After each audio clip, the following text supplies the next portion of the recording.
So my name's Charlotte. I'm a foster carer for Blackpool Council. I've been fostering for 9 years, coming on to 10 now, and we look after babies and toddlers, but I do have 3 of my own birth children that are all grown up now, and I have 2 girls on a special guardianship order, and I've had them since they were 5 and 6, and we fostered them originally, but they're now, I have parental responsibility for them.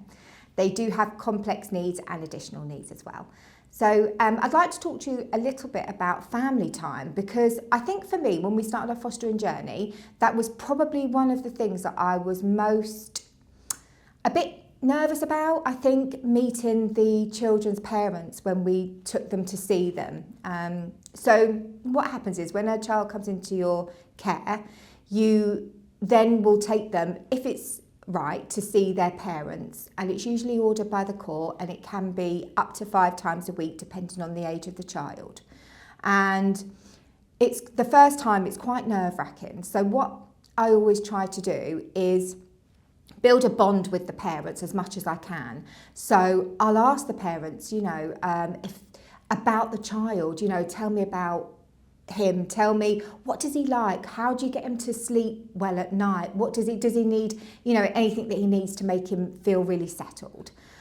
This normally helps the parents then to feel that they have some sort of input, because it's really important for them to feel that that they can still have a good input with the care of their child, I think. So we would always make sure if there's drawings from nursery, if they do handprints or any reports from school, anything is shared with the parents. For little ones, we do a communication diary. So where they're not able to talk themselves, we'll fill in what they've been doing, if they've had a nappy change, if they're due a bottle, if they might have a bit of nappy rash, and what cream I'm using in the bag, just so that they can then write in the communication diary back to me if they like, or we can talk about it at the end of the session. We don't usually get to spend lots of time with the parents. It's usually a case of hand over, drop off, couple of words, and then same with collection. But what I found is that the parents are never angry with us. It's usually the social worker that the parents have grievances with. And it's lovely for us to be able to build bonds with them. So we had 3 boys that we were looking after for one mum, and they had significant needs. One of the boys had complex needs and the other 2 had additional needs. They were very young, non-verbal, and in the beginning, it was very, very difficult to see that the children, with everything going on, would be able to go home to mum, or there was lots of different thoughts about what would happen with the children.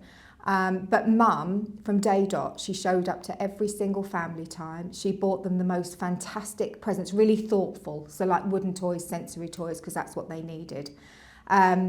She, through and through, absolutely proved herself and her parenting skills. And amazingly and wonderfully, the boys went back to live with mum after 18 months. I still speak with mum now, weekly. I help her with, sometimes she might need help with transport if she's got to take one of the boys to hospital. She recently took them to a caravan park holiday by herself. So we helped her with the luggage and drove her there and collected her. We just help we're at the end of the phone for her if she needs anything.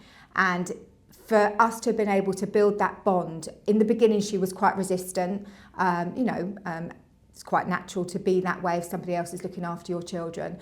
But we persevered, we built this amazing bond, and now they are like extended family to us. And it just, from that initial situation, which is so horrible for mum, to being now, we are part of her extended family, and she's got this extra support from us, just makes us feel incredibly special. And we're so thankful that we can still see the boys and mum and see their relationship just blossom.